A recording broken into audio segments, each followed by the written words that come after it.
कर्म करो बस, जीना मरना तो भगवान के हाथों में है। मित्रों, शाम हो चुकी थी। सुंदर वन में हल्का अंधेरा छाने लगा था। कनकपुर के राजकुमार विक्रम पूरे दिन शिकार करके अब अपने घोड़े से वापस लौटने ही वाले थे कि तभी झाड़ियों से एक सुंदर युवती दौड़ती हुई आई। वो डर के मारे कांप रही थी और जोर से चिल्लाई, बचाओ, मुझे बचाओ। राजकुमार ने घोड़े की लगाम खींच ली और चौंक कर उस ओर देखा। वो सोचने लगा, इतनी सुंदर है लड़की, लगता है किसी बड़ी मुसीबत में है। तभी झाड़ियों से एक खतरनाक शेर गरजता हुआ बाहर निकला। लड़की फिर चिल्लाई, इस शेर ने मेरी 2 सखियों को मार डाला है, मुझे बचा लो। राजकुमार ने बिना समय गंवाए अपना तीर निकाला, कमान पर चढ़ाया और सीधा शेर की तरफ निशाना लगाया। तीर सीधा जाकर शेर की कोख में लगा। शेर छटपटाकर जमीन पर गिरा और कुछ ही पलों में मर गया। तब विक्रम घोड़े से उतरकर युवती के पास आया। युवती बोल उठी, हे युवक, मैं तुम्हारी आभारी हूं।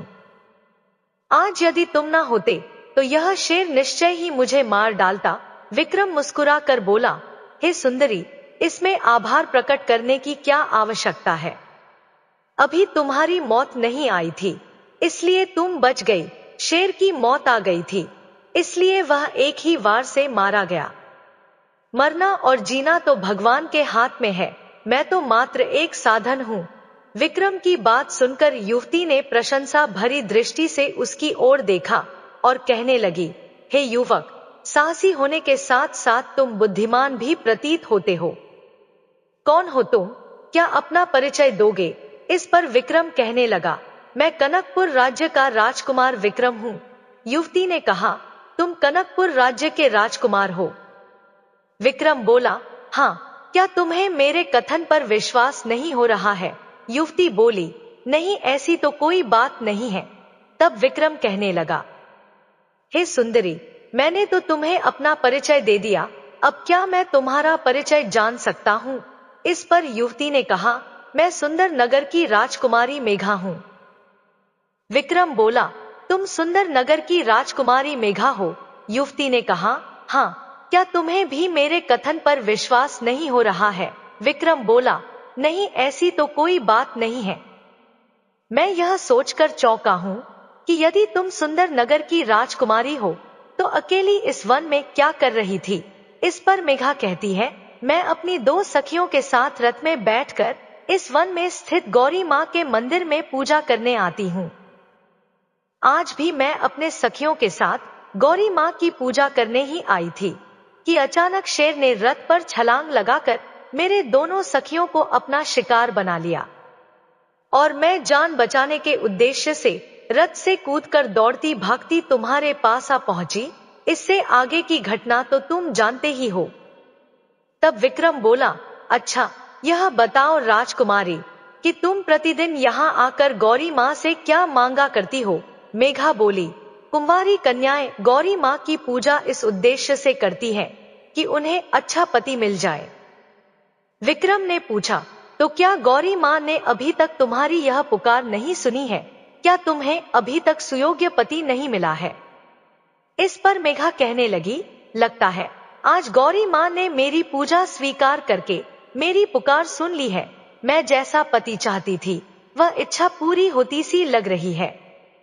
आज मेरा इस वन में आना सफल हुआ। यह सुनकर विक्रम कहने लगा, जरा हम भी तो सुने, वो खुशनसीब कौन है जो तुम्हारी कसौटी पर खरा उतरा है? इस पर मेघा बोली, वो खुशनसीब आप है राजकुमार, आज आपने मेरी जान बचाई है, इसलिए आज से मेरी हर सांस पर आपका अधिकार है। मैं मन ही मन आपको पति के रूप में वरण कर चुकी हूँ। विक्रम ने कहा, मेघा, तुम्हारा यह कथन सुनकर हमें अपने भाग्य पर ईर्ष्या हो रही है। तुम जैसी सुंदर पत्नी पाकर मैं स्वयं को धन्य समझूंगा, पर हमारे विवाह में एक अड़चन है। राजकुमारी ने पूछा, वो अड़चन क्या है राजकुमार? तब विक्रम ने कहा, दरअसल हमारे कुल में यह रिवाज है कि वर पक्ष वाले कभी भी रिश्ता मांगने कन्या पक्ष के यहाँ नहीं जाते हैं। रिश्ता लेकर कन्या पक्ष वालों को ही हमारे यहाँ आना होता है। तभी विवाह पक्का माना जाता है। अब प्रश्न यह उठता है कि तुम्हारे पिता को यह जानकारी कैसे होगी कि सुंदर वन में हम तुम मिलकर आपस में अपने विवाह का निर्णय कर चुके हैं। इस पर मेघा ने कहा, हालांकि अपने विवाह के बारे में अपने पिता से स्वयं कन्या का बात करना भारतीय परंपरा के विपरीत है, फिर भी मैं सारी लाज शर्म छोड़कर अपने पिताजी महाराज को आपके विषय में अपने विचार बताऊंगी। मुझे विश्वास है कि पिताजी महाराज सहर्ष ही आपको अपना दामाद बनाने के लिए तैयार हो जाएंगे और मेरा रिश्ता लेकर वे स्वयं तुम्हारे पिताजी के पास आएंगे। फिर कुछ सोचकर विक्रम मेघा से बोला, मेघा, कुछ ही देर बाद रात होने वाली है, आओ मैं तुम्हें तुम्हारे राज्य तक पहुंचा आऊं। कुछ देर बाद ही वे दोनों घोड़े पर सवार होकर जंगल से बाहर आ गए। शीघ्र ही विक्रम का घोड़ा सुंदर नगर में प्रवेश कर गया। तब विक्रम ने कहा, मेघा, तुम्हारा राज्य आ चुका है, अब तुम यहाँ से आराम से अपने महल तक जा सकती हो। मेघा बोली, क्या मुझे यहीं छोड़ दोगे, महल तक नहीं चलोगे? विक्रम बोला, नहीं मेघा, आज नहीं, अब मैं तुम्हारे महल में दुल्हा बनकर ही प्रवेश करूंगा। यह सुनकर मेघा ने शर्माकर अपनी नजरें झुका ली। तब विक्रम ने उससे कहा, राजकुमारी, अब तुम जाओ, महल में तुम्हारे माता पिता तुम्हारी राह देख रहे होंगे। फिर मेघा विक्रम से विदा लेकर महल की ओर चल पड़ी और विक्रम अपने राज्य की ओर रवाना हो गया। चलते चलते वो मन ही मन सोच रहा था, मैंने कभी स्वप्न में भी नहीं सोचा था कि मेघा जैसी अपूर्व सुंदरी से मेरी इस प्रकार मुलाकात होगी। अब तो बेचैनी से उस दिन की प्रतीक्षा रहेगी जब मेघा के पिता वर्षा का रिश्ता लेकर मेरे पिताजी महाराज के पास आएंगे। इस घटना को बीते 10 दिन हो गए। विक्रम सोचने लगा, 10 दिन बीत गए, लेकिन अभी तक सुंदर नगर के राजा राजकुमारी का रिश्ता लेकर कनकपुर नहीं पहुंचे हैं। क्या कारण हो सकता है? क्या मेघा ने अपने पिता से इस विषय में बात नहीं की होगी, या फिर मेघा के प्रस्ताव को उसके पिता ने अस्वीकार कर दिया होगा? विक्रम नाना प्रकार की शंकाओं से घिर उठा और उसी दिन जब वह अपने पिता राजा भानु प्रताप के पास बैठा हुआ था, तभी एक सैनिक आकर कहने लगा, महाराज, सुंदर नगर के राजा सत्यव्रत आपसे मिलना चाहते हैं। यह सुनकर विक्रम सोचने लगा, आखिर राजा सत्यव्रत विवाह का प्रस्ताव लेकर आ ही गए। सेवक की बात सुनकर राजा भानु प्रताप चौंके और कहने लगे, क्या कहा, सुंदर नगर के राजा सत्यव्रत हमसे मिलना चाहते हैं? सैनिक बोला, जी महाराज, राजा ने कहा, जाओ उन्हें आदर सहित हमारे पास ले आओ। यह सुनकर सेवक वहां से चला गया। कुछ देर बाद ही राजा सत्यव्रत राजा भानु प्रताप के सामने थे। तब राजा भानु प्रताप ने कहा, आइए महाराज, कनकपुर में आपका स्वागत है। राजा भानु प्रताप ने आदर सहित राजा सत्यव्रत को अपने पास बिठाया। उसके बाद कहने लगे, कहिए राजन, आपने यहाँ आने का कष्ट कैसे किया? क्या कोई विशेष कारण है?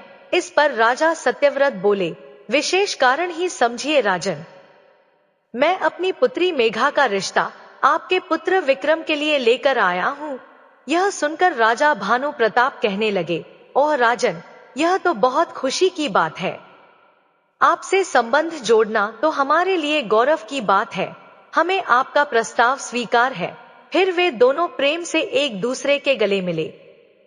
तब राजा सत्यव्रत ने कहा, राजन, आने वाली पूर्णमासी के दिन विवाह का शुभ मुहूर्त निकलवाकर ही मैं यहाँ आया हूँ।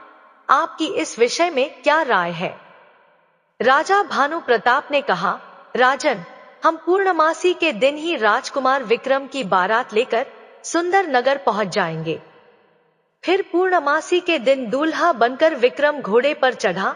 बारात अभी विशाल नगर की ओर रवाना होने ही वाली थी कि एक सैनिक बदहवास सा वहां दौड़ता हुआ आया और कहने लगा, गजब हो गया महाराज, गजब हो गया। सैनिक को देखकर राजा ने पूछा, क्या हुआ सैनिक, तुम इतने घबराए हुए से क्यों हो? सैनिक बोला, महाराज, अभी अभी सुंदर नगर का एक सैनिक अशुभ समाचार लेकर आया है। महाराज कहने लगे, अशुभ समाचार? कैसा अशुभ समाचार? हमें जल्दी वो समाचार बताओ, सैनिक बोला। महाराज, दुल्हन के वस्त्र पहनकर रस्म के अनुसार राजकुमारी मेघा मंदिर में गौरी पूजन के लिए गई थी कि ना जाने कहां से एक विषधर सर्प वहां आ गया और राजकुमारी मेघा को डस कर चला गया। सैनिक का कथन सुनते ही विक्रम घोड़े से कूद पड़ा। वो सैनिक को झंझोड़ते हुए बोला, सैनिक जल्दी बताओ, राजकुमारी मेघा का क्या हुआ? क्या वो बच गई? सैनिक बोला, नहीं युवराज, विषधर सर्प के डसते ही राजकुमारी के प्राणों का अंत हो गया। क्या? विक्रम ने कहा, क्या मेघा मर गई? सैनिक बोला, हाँ युवराज। विक्रम बोला, ओ यह तो बड़ा अनर्थ हो गया। मेरी प्यारी मेघा मुझे छोड़कर क्यों चली गई? विक्रम फूट फूट कर रोने लगा। तब राजा भानु प्रताप ने आगे बढ़कर उसे समझाया, बेटा विक्रम, तुम एक युवराज हो, इस प्रकार स्त्रियों की भांति रोना तुम्हें शोभा नहीं देता। विक्रम बोला, पिताजी, आज मैं अंतिम बार मेघा को देखना चाहता हूँ। मैं सुंदर नगर जाना चाहता हूँ। राजा ने कहा, ठीक है, हम भी तुम्हारे साथ सुंदर नगर चलेंगे। तभी सैनिक बोला, लेकिन महाराज, वहां आपको मृत राजकुमारी मेघा का शव नहीं मिलेगा, क्योंकि राजकुमारी की मृत्यु होते ही उन्हें नदी में बहा दिया गया था। विक्रम ने कहा, मेघा के शव को नदी में बहाने की राजा सत्यव्रत ने बड़ी जल्दी की। उन्होंने मेरे वहां पहुंचने की भी प्रतीक्षा नहीं की। कुछ देर पहले जहां हर्षोल्लास का वातावरण था, अब वहां मातम सा छा गया था। उदास सा विक्रम महल में चला गया। इस दुर्घटना को घटे 1 माह बीत गया, लेकिन राजकुमार विक्रम एक पल के लिए भी राजकुमारी मेघा को नहीं भूल सका। बार बार उसके कानों में मेघा के यह शब्द गूंजते, युवराज, आपने मेरी जान बचाई है, इसलिए आज से मेरी हर सांस पर आपका अधिकार है। मैं मन ही मन आपको पति के रूप में वरण कर चुकी हूँ। अपने कक्ष में पड़ा विक्रम रह रह कर बुदबुदा उठता, राजकुमारी मेघा, मैं भी मन ही मन तुम्हें पत्नी के रूप में वरण कर चुका था। मैं वादा करता हूँ कि अब कभी भी विवाह नहीं करूंगा। तुम्हारी यादें ही अब मेरे जीवन की अमूल्य निधि है। विक्रम दिन प्रतिदिन राजकुमारी मेघा के गम में डूबता चला गया। उसकी यह दशा देखकर राजा भानु प्रताप ने उसे समझाया, राजकुमार, तुमने अपनी यह क्या हालत बना रखी है? माना कि राजकुमारी की अचानक मृत्यु ने तुम्हें बहुत दुख पहुंचाया है, पर इसका यह मतलब तो यह नहीं कि तुम जीवन की खुशियों से इस प्रकार मुंह मोड़ लो। उठो, आज तुम्हें हमारे साथ दरबार में चलना है। इस पर विक्रम ने कहा, पिताजी मुझे क्षमा करें, मैं दरबार नहीं जा सकूंगा। राजा बोले, हमें नहीं पता था कि तुम हमारा आदेश टालकर इस प्रकार हमारा अपमान करोगे। बेटा, इस बंद कक्ष से बाहर निकलकर दरबार में बैठोगे तो थोड़ा मन बहलेगा, इसीलिए मैं तुम्हें दरबार में ले जाना चाहता हूँ। राजा भानु प्रताप के बार बार कहने पर आखिरकार विक्रम को कहना ही पड़ा, चलिए पिताजी, मैं आपके साथ दरबार में चलने को तैयार हूँ। राजा बोले, यह हुई ना कुछ बहादुरों वाली बात। तब राजा भानु प्रताप विक्रम को साथ लेकर दरबार में पहुंचे। तभी एक सैनिक आकर कहने लगा, महाराज की जय हो। द्वार पर शक्तिपुर के राज्य पुरोहित राजा शक्ति सिंह का संदेश लेकर उपस्थित हैं। वे आपसे भेंट करने की अनुमति चाहते हैं। राजा बोले, शक्तिपुर के राज पुरोहित को सम्मान राज्य दरबार में ले आओ। तभी शक्तिपुर के राज्य पुरोहित राजा भानु प्रताप के सम्मुख उपस्थित हुए। राजा भानु प्रताप ने आदर सहित शक्तिपुर के राज पुरोहित का स्वागत किया और कहने लगे, आज्ञा करें पुरोहित जी, निसंकोच होकर अपने राजा का संदेश हमारे और हमारे सभासदों के सम्मुख कहें। मैं वचन देता हूँ, यदि आपके महाराज का संदेश मेरी प्रतिष्ठा के अनुकूल हुआ तो मैं उसे जरूर पूरा करूंगा। सुनकर राज पुरोहित ने अपने हाथों में रखा स्वर्ण थाल राजा भानु प्रताप के हाथों में देते हुए विनम्रता पूर्वक कहा, राजन, थाल में रखी वस्तुएं निश्चय ही आपकी प्रतिष्ठा के अनुकूल सिद्ध होंगी, ऐसा मेरा विश्वास है। राजा भानु प्रताप ने देखा कि स्वर्ण थाल में नारियल, सुपारी तथा हल्दी की गांठें और रत्नजड़ित कटार रखी हुई थी। तब उन्होंने कहा, यह सब क्या है? यह सब तो किसी राजा के पास तब भेजा जाता है जब कोई राजा अपनी कन्या का विवाह दूसरे राजा के साथ करना चाहता है। तो क्या शक्तिपुर के राजा भी यही चाहते हैं? राजा भानु प्रताप भावी अनिश्चितता के चक्र में उलझ गए। राजा भानु प्रताप की समझ में जब कुछ नहीं आया तो उन्होंने थाल में रखे पत्र को उठाकर पढ़ना आरंभ किया, जिसमें लिखा था, राजा भानु प्रताप, हम अपनी पुत्री तारा का विवाह आपके पुत्र विक्रम के साथ करना चाहते हैं। आशा ही नहीं, पूर्ण विश्वास है कि कनकपुर और शक्तिपुर का यह संबंध दोनों राजाओं की एकता को दृढ़ करेगा। कृपया अपनी स्वीकृति देकर हमें उपकृत करें। पत्र पढ़ने के पश्चात राजा भानु प्रताप के होठों पर मुस्कुराहट आ गई। वे शक्तिपुर के राज्य पुरोहित से कहते हैं, राज्य पुरोहित जी, स्वर्ण थाल में रखे नारियल, सुपारी और हल्दी की गांठों ने तो मुझे यह संकेत दे ही दिया था कि कहीं राजा शक्ति सिंह ने यह नारियल भेजकर मुझसे अपनी कन्या के विवाह का प्रस्ताव देकर मेरी वृद्धावस्था का उपहास तो नहीं उड़ाया है। परंतु अच्छा हुआ कि पत्र में लिखे शब्दों ने मेरी सभी शंकाओं का समाधान कर दिया। राजा भानु प्रताप की यह बात सुनकर शक्तिपुर के राजपुरोहित तो मौन रह गए, किंतु दरबार में उपस्थित लोगों के चेहरों पर मुस्कान फैल गई। राजा भानु प्रताप ने तब गंभीर स्वर में राजपुरोहित से कहा, जाइए राजपुरोहित जी, अपने राजा से जाकर कह दीजिए कि हम उनका यह प्रस्ताव स्वीकार करते हैं। यह हमारे लिए बड़े हर्ष और सौभाग्य की बात होगी कि राजा शक्ति सिंह की पुत्री हमारे कनकपुर की राजबहू बने। जाइए और राजा शक्ति सिंह से कहिए कि वे विवाह की शुभ तिथि निकलवाकर मुझे भेजें और विवाह की तैयारियां प्रारंभ करें। तभी दरबार में उदासी से बैठा राजकुमार विक्रम अपने आसन से उठा और राजा भानु प्रताप से बोला, पिताश्री, मैं आपकी आज्ञा में थोड़ा सा परिवर्तन करना चाहता हूँ। राजा ने प्रश्नवाचक दृष्टि से उसकी ओर देखा और बोले, वत्स विक्रांत, तुम्हें मेरी आज्ञा में परिवर्तन की अनुमति है, पर ध्यान रहे कि तुम्हारा यह परिवर्तन राज्य मर्यादा का उल्लंघन ना करे। विक्रम बोला, पिताश्री, मैं राज्य मर्यादा का कोई उल्लंघन नहीं करूंगा। राजा ने कहा, तो फिर कहो क्या कहना चाहते हो। विक्रम बोला, तो सुनिए पिताश्री, आपने जो राज्य पुरोहित को यह कहकर प्रसन्नता व्यक्त की है कि शक्तिपुर की राजकुमारी तारा कनकपुर की बहू बनेगी, उसमें केवल इतना सा परिवर्तन करना चाहता हूँ कि शक्तिपुर की राजकुमारी कनकपुर की बहू नहीं बल्कि कनकपुर की महारानी और राजकुमार विक्रम की मां बनेगी।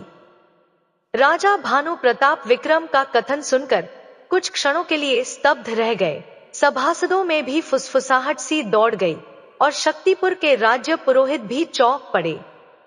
वे भी हक्के बक्के रह गए। राजा भानु प्रताप ने विक्रम से कहा, युवराज, क्या तुम जानते हो कि तुम क्या कह रहे हो? मैंने तो केवल उपहास स्वरूप स्वर्ण थाल में रखे नारियल को देखकर राजपुरोहित से अपने विवाह की बात कह दी थी। भला इस उम्र में मैं विवाह करके क्या जग में उपहास का पात्र बनूंगा?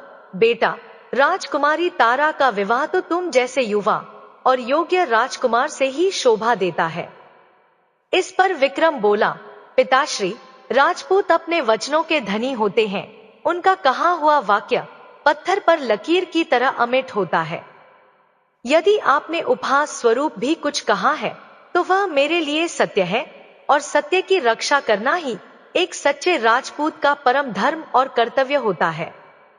राजा ने कहा, पुत्र, तुम यह हठ मत करो और मेरी बात मान लो। पर विक्रम ने दृढ़ता से कहा, पिताश्री, यह विवाह आपको ही करना होगा। मैं तो विवाह ना करने की सौगंध खा चुका हूँ। यह सुनकर राजा गंभीर सोच में पड़ गए। ओह, यह तो बड़ी कठिन परिस्थिति उत्पन्न हो गई है। तब राजा भानु प्रताप ने शक्तिपुर के राज्य पुरोहित से कहा, राज पुरोहित जी, युवराज विक्रम ने इस विवाह से स्पष्ट रूप से इनकार कर दिया है। अब आया हुआ नारियल वापस भेजना उचित नहीं होगा।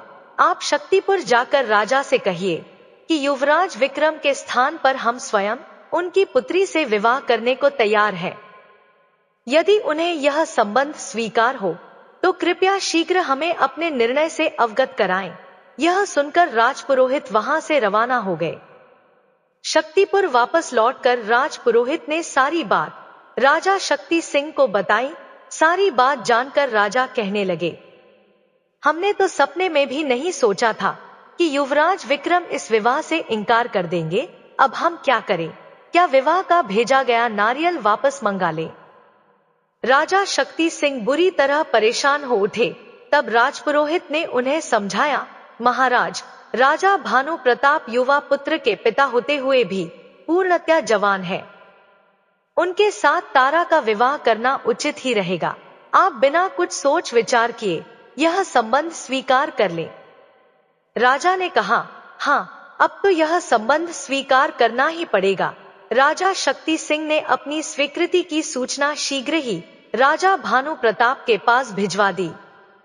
राजा शक्ति सिंह की स्वीकृति की सूचना पाकर कनकपुर में शहनाइयां बज उठी। बारात खूब धूमधाम से शक्तिपुर पहुंची और राजकुमारी तारा और राजा भानु प्रताप का विवाह संपन्न हुआ। तत्पश्चात राजकुमारी तारा को साथ लेकर बारात वापस कनकपुर लौट आई। कनकपुर के महल के द्वार पर राजकुमार विक्रम की माता महारानी ललिता ने अपने पति और रानी तारा की आरती उतारी। फिर कहने लगी, आओ बहन, अपने पति के घर में प्रवेश करो। महारानी ललिता राजा भानु प्रताप और तारा को लेकर महल के भीतर पहुंची। वहां राजा भानु प्रताप ने तारा से विक्रम का परिचय करवाया। तारा, यह मेरा बेटा राजकुमार विक्रम है।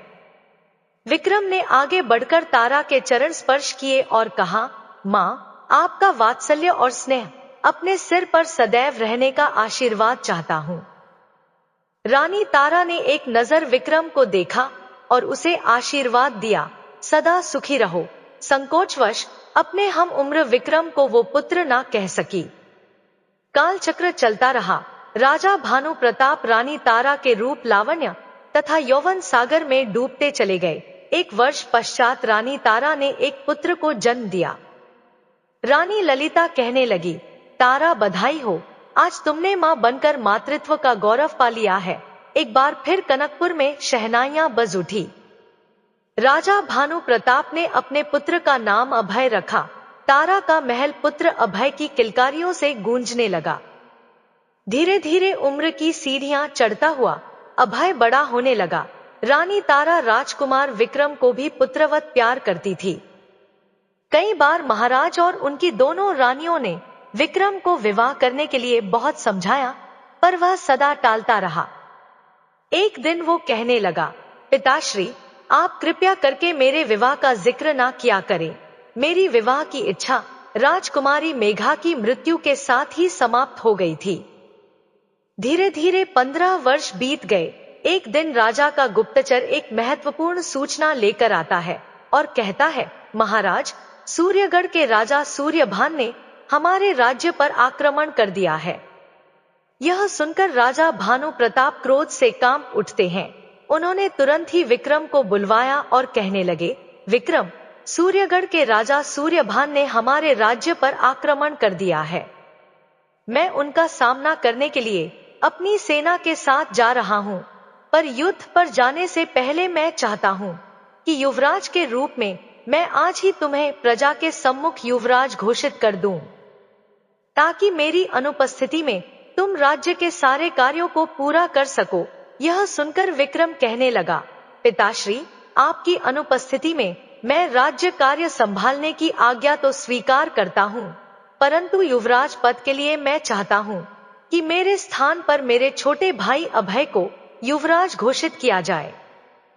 राजा बोले, विक्रम, तुम बहुत जिद्दी हो, तुम्हें समझाना व्यर्थ है। अतः राजा ने उसी दिन अभय को युवराज घोषित कर सेना के साथ युद्ध क्षेत्र की ओर प्रस्थान किया।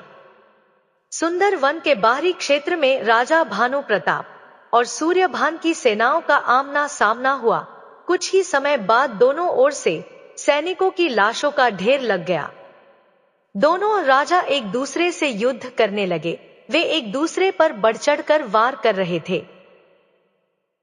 आखिरकार दोनों ही राजा घायल होकर भूमि पर गिर पड़े और शीघ्र ही दोनों के प्राणों का अंत हो गया।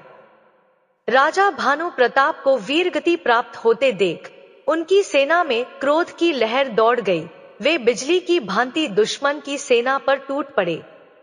उधर अपने राजा सूर्यभान को मृत देखकर हमलावर सेना के पांव उखड़ गए और वे भयभीत होकर वहां से भाग निकले। राजा भानु प्रताप का मृत शरीर कनकपुर लाया गया। उन्हें देखकर उनकी पत्नियां और पुत्र रो पड़े। दुखी हृदय से विक्रम ने राजा का अंतिम संस्कार किया। तत्पश्चात रानी तारा ने विक्रम से कहा, विक्रम, तुम्हारे पिता स्वर्ग सिधार चुके हैं, तुम उनके बड़े पुत्र हो, इसलिए अब तुम्हें कनकपुर का राज सिंहासन संभाल लेना चाहिए। विक्रम बोला, मां, यह कैसे हो सकता है? कनकपुर का राजा मैं नहीं बल्कि अभय बनेगा। जहां तक राजकाज देखने की बात है उसके लिए मैं तैयार हूं। मां, अभय को राजा घोषित करने की तैयारियां शीघ्र की जाए। राज सिंहासन ज्यादा दिन तक खाली नहीं रहना चाहिए। अगले ही दिन अभय को कनकपुर का राजा घोषित कर दिया गया। सभी लोग उसकी जय जयकार करने लगे। राजा अभय की जय हो, राजा अभय अमर रहे। इस प्रकार धीरे धीरे 5 वर्ष बीत गए। इस बीच अभय का विवाह प्रीत नगर की राजकुमारी मालविका से हो गया था और उसका एक पुत्र भी हुआ था। एक रात्रि को जब विक्रम अपने कक्ष में सोया हुआ था, उसने एक स्वप्न देखा। स्वप्न में उसके पिता उससे कह रहे थे, विक्रम, अब तुम्हारा कनकपुर में क्या काम? कल ही किसी को बिना बताए सुंदर वन में चले जाओ। वहां पहुंचकर तुम्हें तुम्हारा बिछड़ा हुआ प्रियजन मिलेगा। तब तुम अपने प्रियजन के साथ कनकपुर लौट आना। यह विचित्र स्वप्न देखते ही विक्रम की नींद खुल गई। वो सोचने लगा, यह मैंने कैसा स्वप्न देखा? क्या मुझे सचमुच कनकपुर छोड़कर सुंदर वन जाना चाहिए? स्वप्न में पिताश्री ने मुझे आदेश दिया है, मुझे उनका आदेश मानना ही चाहिए। उसने मां तारा और रानी ललिता के नाम एक पत्र लिखा। बिस्तर पर यह पत्र रखा हुआ था। इतनी सुबह राजकुमार विक्रम कहां चले गए? दासी से पत्र लेकर रानी ललिता उसे पढ़ने लगी, जिसमें लिखा था, मेरी दोनों पूजनीय मां, मैं कनकपुर छोड़कर जा रहा हूं। मैं आपको बिना मिले ही राजमहल छोड़कर जा रहा हूं। इसका मुझे खेद है। आपका बेटा विक्रम। पत्र पढ़कर ललिता हक्की बक्की रह गई और कहने लगी, विक्रम, यह तूने क्या किया? क्या जाते समय तुझे इस मां का जरा भी ख्याल नहीं आया? वो फूट फूट कर रोने लगी। जब अभय और रानी तारा को यह पता चला तो वे दौड़े दौड़े ललिता के पास आए। अभय कहने लगा, बड़ी मां, भैया को यह क्या सूझी? वे इस प्रकार हमें छोड़कर क्यों चले गए? ललिता बोली, बेटा, मेरी भी समझ में नहीं आ रहा है कि विक्रम ने यह कदम क्यों उठाया। ना जाने वो कहां भटक रहा होगा। रानी ललिता ने उसी समय गुप्तचरों को बुलाकर आदेश दिया, गुप्तचरों, तुम लोगों को राजकुमार की खोज में चारों ओर जाना है। वे जहां कहीं भी हो, उन्हें यहां वापस लौटा कर लाना है। इधर लंबा सफर तय करके विक्रम सुंदर वन में पहुंचा और सोचने लगा, पता नहीं इस वन में मुझे कौन सा बिछड़ा हुआ प्रियजन मिलने वाला है। वो दोपहर तक वन में घूमता रहा। अंत में थककर वह एक पेड़ के नीचे बैठ गया और सोचने लगा, लगता है मैंने मिथ्या स्वप्न देखा था। सारा वन घूमने के पश्चात भी मुझे कोई नहीं मिला। तभी उसे एक स्त्री आती हुई दिखाई दी, जिसे देखकर वह सोचने लगा, अरे इस भयानक जंगल में यह कौन स्त्री चली आ रही है? यह तो किसी कबीले की स्त्री मालूम होती है।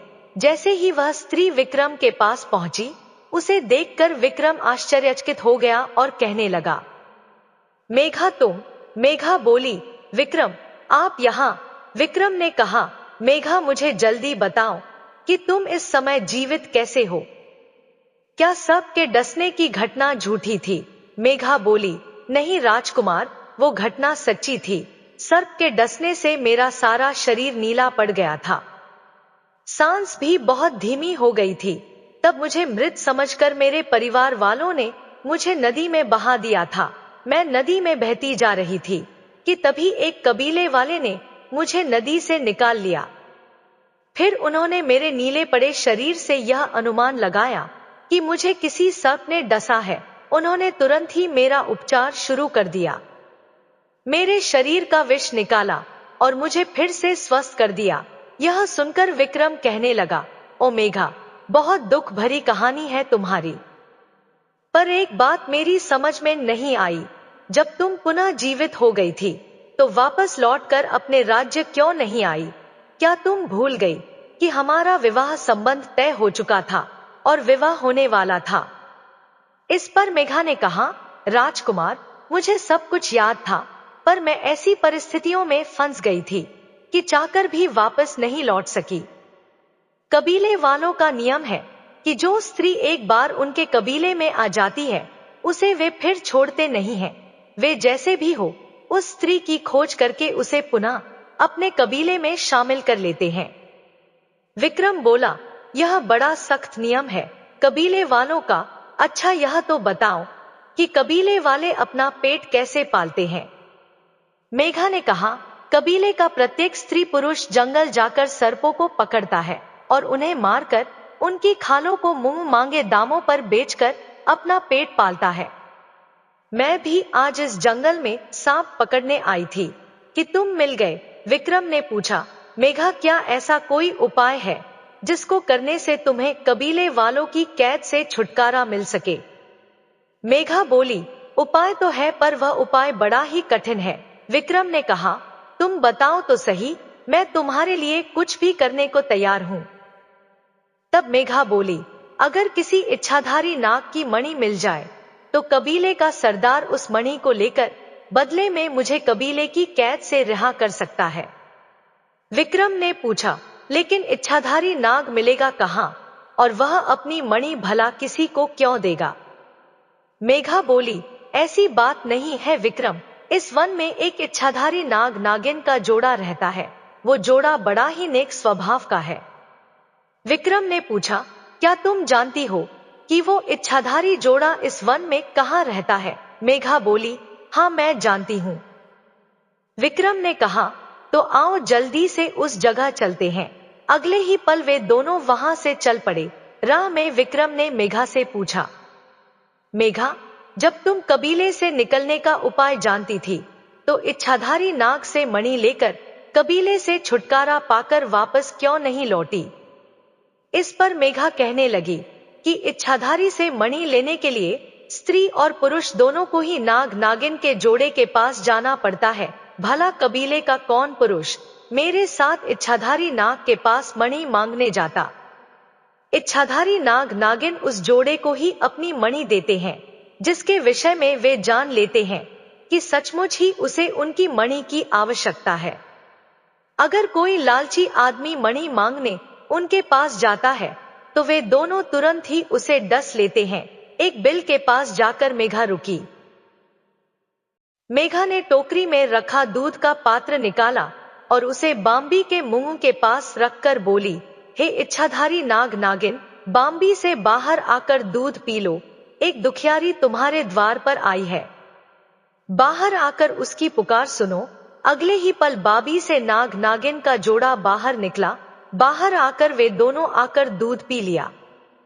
दूध पीते ही नाग नागिन मानव रूप में परिवर्तित हो गए और कहने लगे, हम जानते हैं कि तुम दोनों का प्यार सच्चा प्यार है, इसलिए हम सहर्ष ही तुम्हें अपनी मणि देते हैं। इच्छाधारी नाग ने विक्रम को एक जगमगाती मणि देते हुए कहा, जाओ कबीले के सरदार को यह मणि देकर अपनी मेघा को अपने राज्य वापस ले जाओ। फिर नाग नागिन अपने असली रूप में आकर बाम्बी में घुस गए। तब मणि को लेकर दोनों कबीले के सरदार के पास पहुंचे। विक्रम कहने लगा, सरदार, मेघा मेरी होने वाली पत्नी है, इसे अपने कबीले की कैद से मुक्त कर दो। बदले में मैं इच्छाधारी नाग की मणि आपको देता हूं। सरदार ने विक्रम से मणि ले ली और कहने लगा, जाओ बेटी, अपने राज्य वापस लौट जाओ। सरदार को प्रणाम करके वे दोनों वहां से कनकपुर की ओर चल पड़े। रास्ते में विक्रम ने कहा, मेघा, माँ जब तुम्हें जीवित देखेगी तो कितनी खुश हो जाएंगी। फिर लंबा सफर तय करके जब वे दोनों कनकपुर पहुंचे तो रानी ललिता कहने लगी, बेटा तुम कहाँ चले गए थे और तुम्हारे साथ यह स्त्री कौन है? विक्रम बोला, माँ यह मेघा है।